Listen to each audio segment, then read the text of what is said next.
January 12, 1944.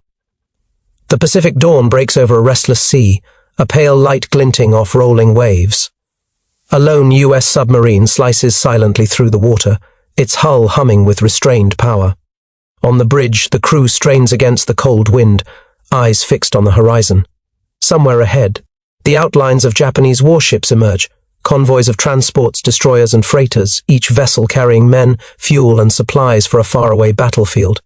Inside the submarine, sonar operators tap and listen. Each ping against the steel hulls of enemy ships is a heartbeat, a countdown to destruction. The captain's hand hovers over the periscope controls, calculating range, speed and angle. Every choice is a balance of risk and survival. The men below decks brace against the creaking submarine, senses sharpened, minds alert. One misstep could mean instant death in the cold, dark depths. Over 4 relentless days, this steel predator will strike with precision, sinking 5 Japanese vessels, each attack a dagger through enemy supply lines. For those on the surface, the sea is a route of commerce and war. For those beneath, it is a battlefield of shadows, strategy, and steel. By late 1943, the Pacific theater had reached a critical juncture. The United States had moved from defensive operations to a sustained offensive, pressing northward through the Solomon Islands, the Gilbert and Marshall Chains, and beyond. Japanese naval forces, stretched thin across thousands of miles of ocean, relied heavily on convoys to transport troops, fuel, and supplies to isolated garrisons. The survival of these convoys was central to Japan's ability to sustain its war effort. Submarines had emerged as the silent predators of this maritime landscape. Unlike surface fleets, which could be detected and targeted by air reconnaissance or radar, submarines operated in stealth. U.S. submarine strategy had evolved beyond mere reconnaissance. The goal was systematic attrition, sink transport ships, disrupt supply lines, and force the Japanese Navy into defensive postures. By late 1943, U.S. submarines were achieving unprecedented success, though each patrol was fraught with danger. The Pacific was vast, the enemy alert, and a single error could doom a crew to depth charges, flooding, or capture. Intelligence played a pivotal role.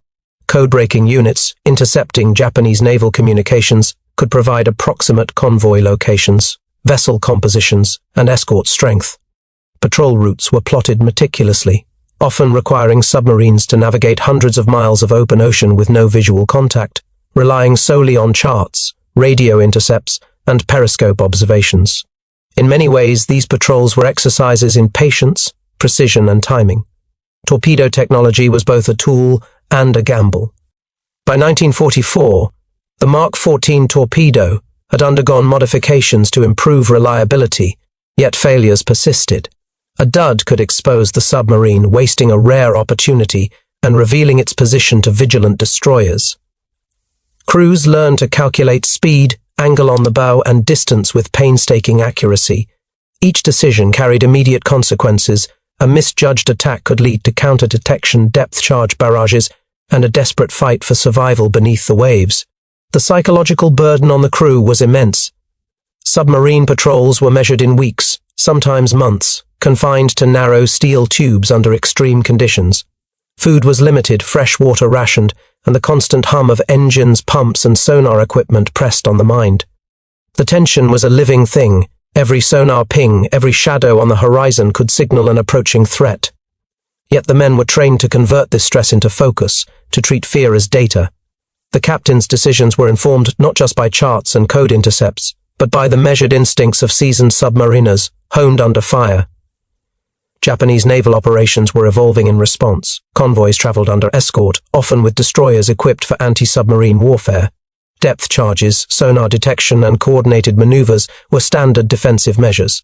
The U.S. submarine fleet had to contend with these countermeasures, employing tactics such as night surface attacks, submerged stalking, and coordinated multi-torpedo spreads to maximize damage while minimizing exposure. Every engagement was a chess match, played in 3 dimensions, the ocean itself an unpredictable variable. The broader strategic picture contextualized every patrol. Each supply ship sunk meant shortages at distant outposts, delayed reinforcements, and weakened positions on contested islands. While battles on land drew headlines, it was beneath the waves that the war for control of the Pacific was often decided. US submarines, relatively few in number compared to the scale of the ocean, wielded disproportionate influence. Their effectiveness depended on precision, discipline, and a willingness to operate in isolation, far from reinforcements or rescue. The stage was set. The US destroyer-killer submarine, assigned a critical 4-day patrol, would confront this reality in stark terms. Ahead lay Japanese vessels, unaware of the predator moving beneath their keel, guided by intelligence, training, and resolve. Every factor, technology, strategy, human endurance, would converge in a calculated assault that would test both sides in the harshest terms. The submarine designated for this mission was one of the fleet's most capable Gato-class boats. Its design prioritized endurance, firepower, and stealth. With a complement of torpedoes, deck guns, and advanced sonar, it could engage multiple targets while remaining largely undetected. Crew members were seasoned, officers had logged previous patrols in hostile waters, engineers knew the engine's quirks, and torpedo men had trained relentlessly on firing solutions under pressure. Every role was critical. Failure in one station could compromise the entire mission. The captain, a veteran of several Pacific patrols, had developed a reputation for precision attacks and measured aggression. His leadership emphasized calm decisiveness under extreme conditions. Before departure, he studied intelligence briefings, analyzed convoy patterns, and reviewed prior engagements. Each decision, from depth settings to attack angles, was deliberate, informed by data and experience. The men trusted him implicitly. Confidence in leadership was as essential as any mechanical or tactical advantage. Torpedoes remained a constant concern. The Mark 14 had seen improvements in depth control and exploder reliability, yet uncertainty persisted. Submarine crews maintained backup procedures, firing spreads of multiple torpedoes to increase the likelihood of hits, calculating angles of approach to exploit blind spots, and preparing for immediate evasive maneuvers if the attack was detected. Every engagement demanded meticulous preparation.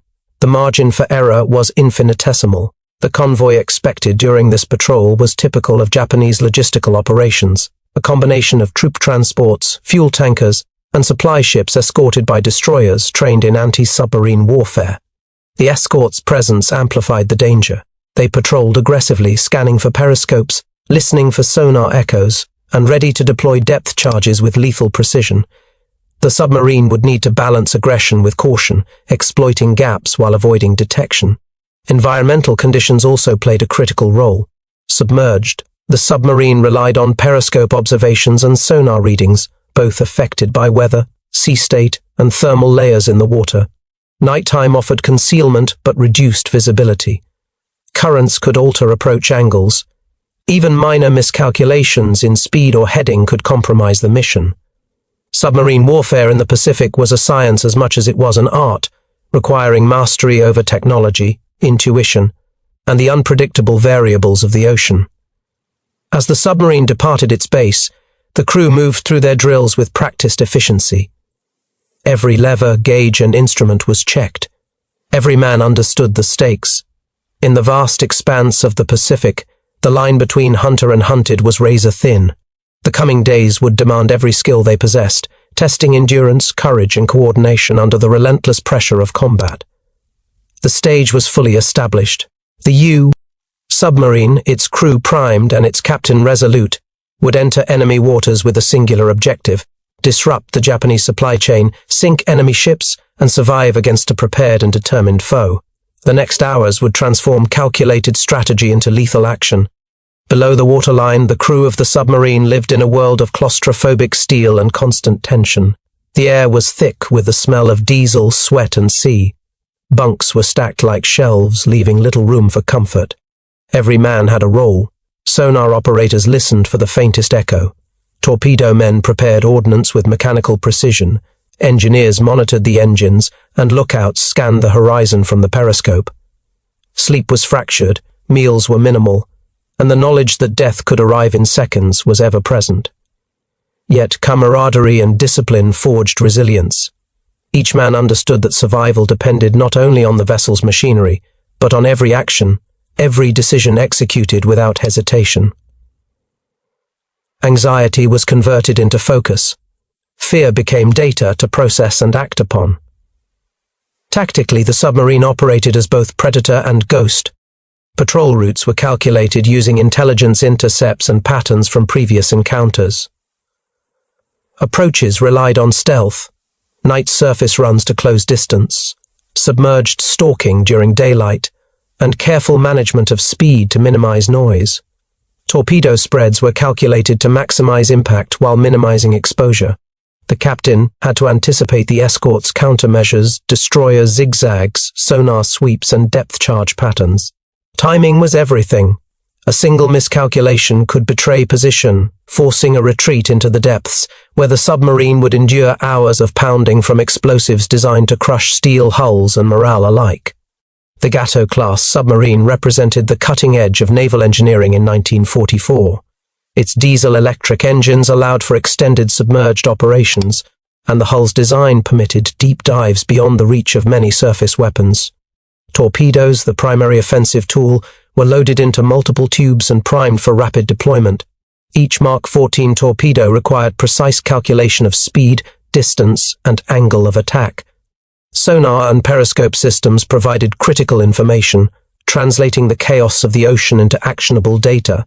Even the smallest failure, a stuck torpedo, a misread bearing, could spell disaster.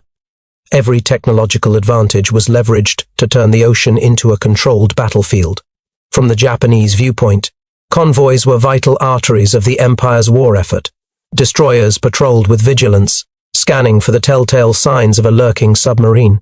Each escort was trained to detect periscope wakes, interpret sonar blips, and anticipate torpedo trajectories. Anti-submarine warfare required coordination and quick reaction. Any failure could lead to catastrophic losses.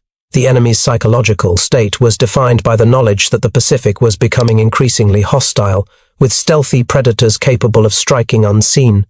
Morale depended on rigorous training, constant vigilance, and the hope that the hunter would make mistakes. The coming attack would test all angles simultaneously: human endurance, tactical precision, technological reliability, and enemy response. Each perspective, from crew to convoy, shaped the unfolding events, creating a dynamic environment where split-second decisions carried life-or-death consequences. At the helm of the submarine, the captain orchestrated every action with deliberate precision. His decisions were informed by intelligence reports, prior patrol experiences, and real-time observations. Choosing when to dive, when to surface, when to attack, required balancing aggression with caution. A bold maneuver could yield 5 kills in a day, or trigger the relentless pounding of depth charges. Leadership extended beyond strategy. It encompassed the crew's mental state. The captain's calm under pressure was mirrored by the men below, allowing them to function with clarity amid the chaos of combat. Every order was decisive, every hesitation costly. His ability to predict enemy responses, coordinate attacks, and maintain morale was as crucial as the submarine's firepower.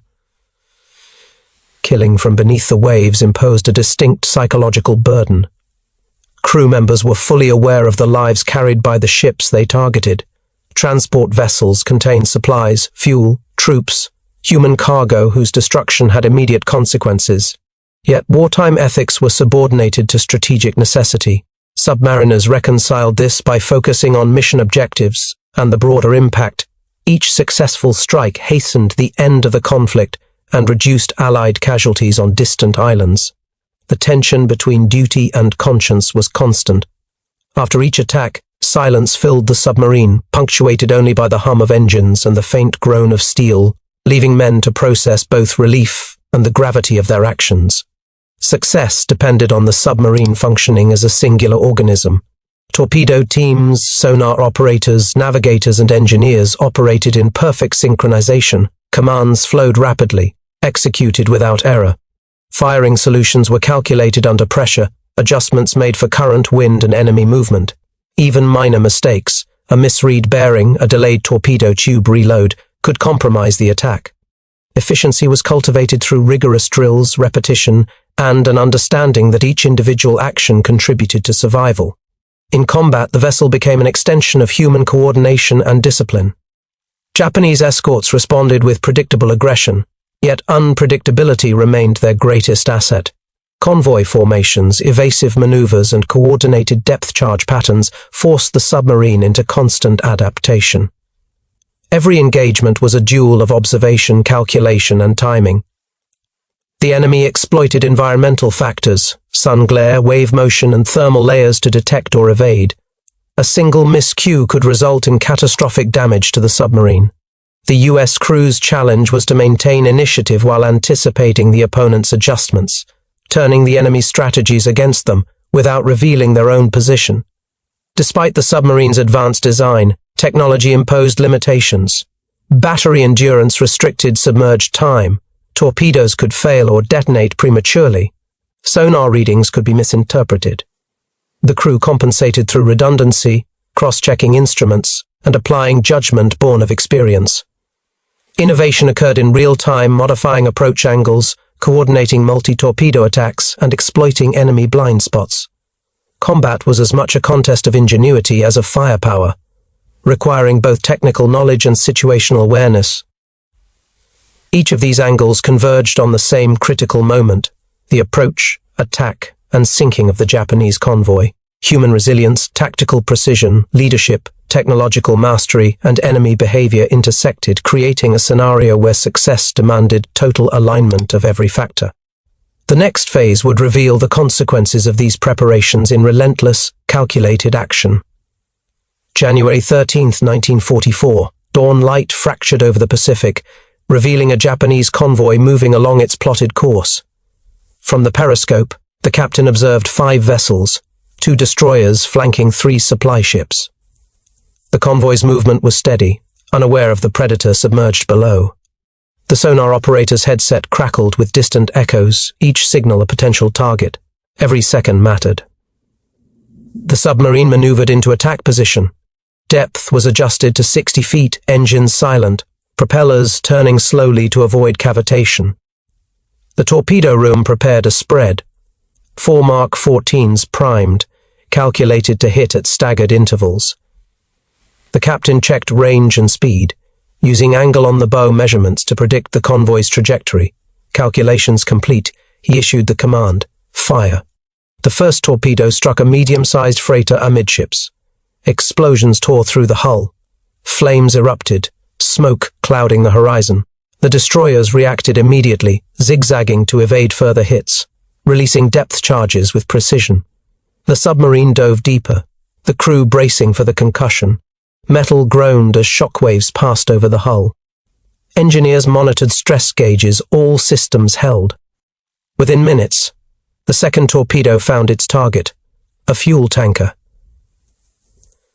A sudden fireball engulfed the vessel, flames mirrored in the periscope. The escorts intensified their response. The second strike targeted the remaining cargo ship. Calculations accounted for speed, heading, and evasive maneuvers. The torpedo struck amidships. Explosions tore the hull apart, sending plumes of smoke and debris into the air. The destroyer counterattacked, sonar pings growing frantic as it swept the surrounding waters. The submarine executed an evasive loop, changing depth and course to evade detection.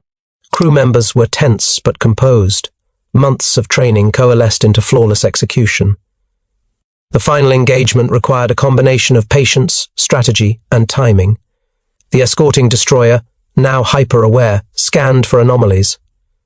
The captain observed its patterns, identifying moments when it exposed blind spots.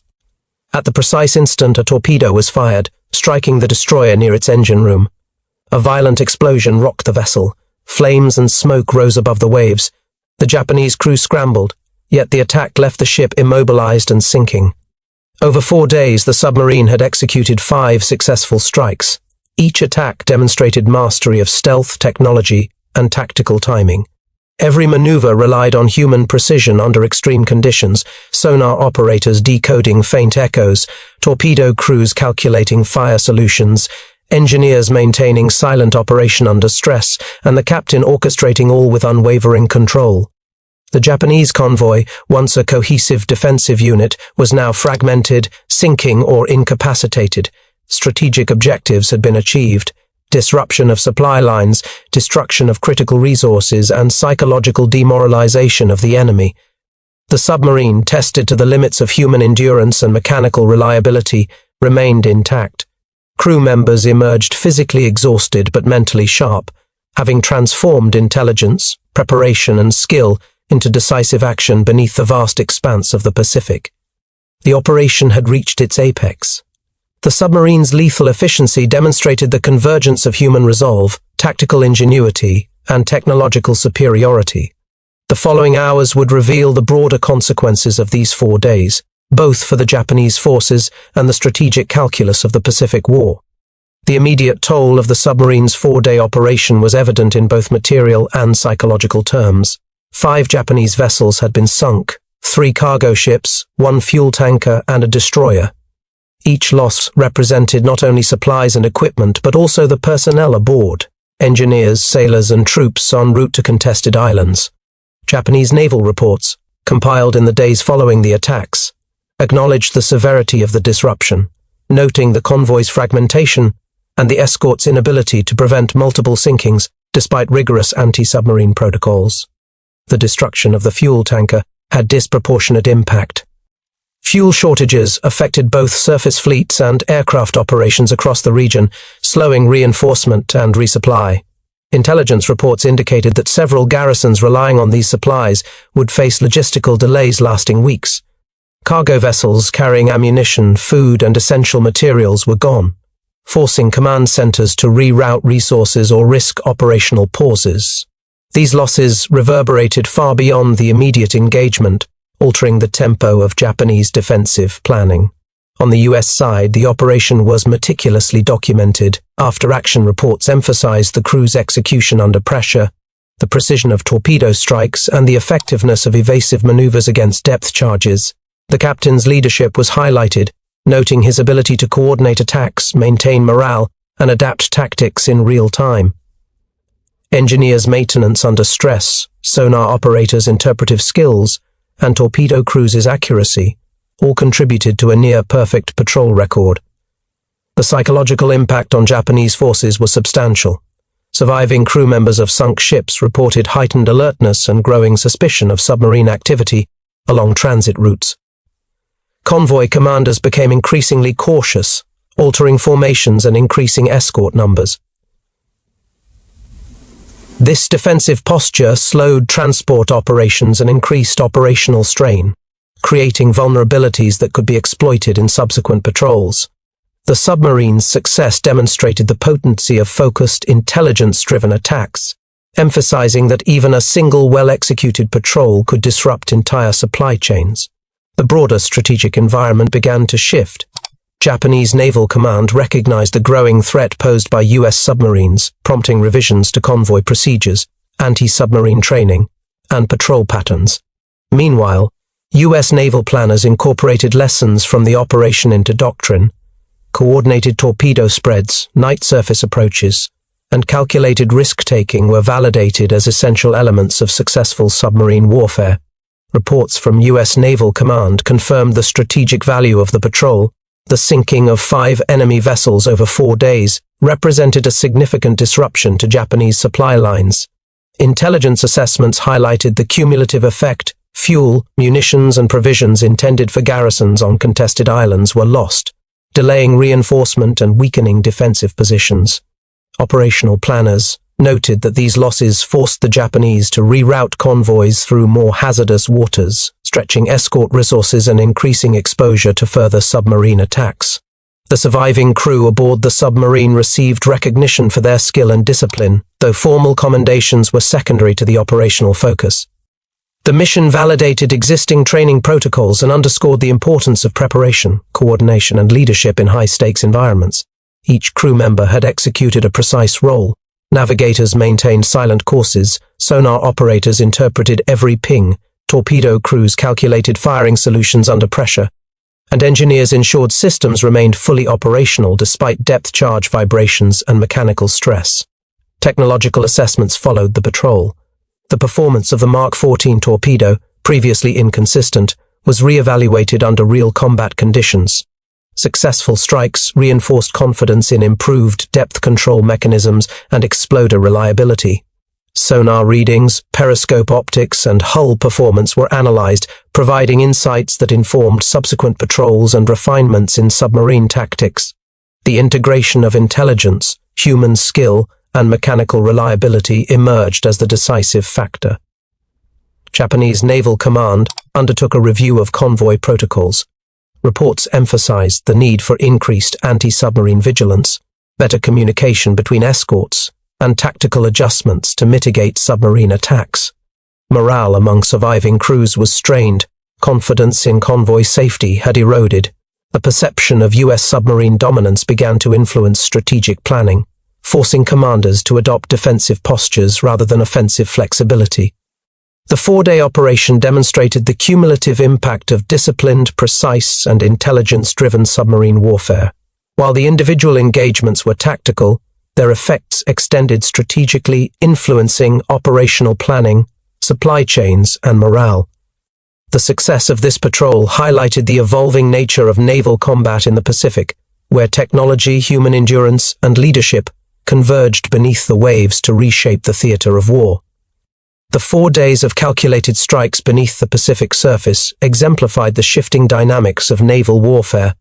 Submarines, once auxiliary tools, had become decisive instruments, capable of shaping campaigns through stealth, precision, and endurance. The sinking of 5 Japanese vessels was not merely a tactical success, it demonstrated the convergence of intelligence, technology, and human resolve.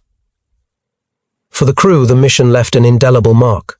Months of rigorous training, the discipline to execute orders under extreme stress, and the capacity to maintain focus amid the constant threat of destruction, transformed ordinary men into operators of extraordinary lethality. The submarine's steel hull became both shield and cage, compressing fear into efficiency, isolation into teamwork. Decisions made in seconds under pressure carried consequences that rippled far beyond the vessel's steel confines, affecting thousands across the Pacific. Strategically, the patrol illustrated the vulnerability of even well-defended convoys. Japanese supply lines, lifelines to distant garrisons, could be severed by precise, well-executed attacks. The psychological weight of these operations forced enemy commanders to reconsider tactics, deploy additional resources, and accept the unpredictability of submarine threats as a permanent factor in naval planning. The episode also underscored the evolving relationship between technology and warfare. Torpedoes, sonar, and hull design were effective only when coupled with human judgment and adaptability. Every calculation, every maneuver, relied on the synergy of mind and machine. The ocean became a 3-dimensional chessboard, where mastery of both environment and instrument determined survival and victory. In the broader arc of history, these 4 days signaled more than temporary disruption. They highlighted the strategic potency of submarine operations, the decisive role of leadership under pressure, and the human capacity to operate in extremes of isolation and danger. Warfare beneath the waves reshaped the Pacific theater, proving that precision, discipline, and courage could alter the course of campaigns without the spectacle of open battle. In the silent depths, the rules of engagement had changed, leaving a legacy of tactical innovation, human endurance, and strategic consequence.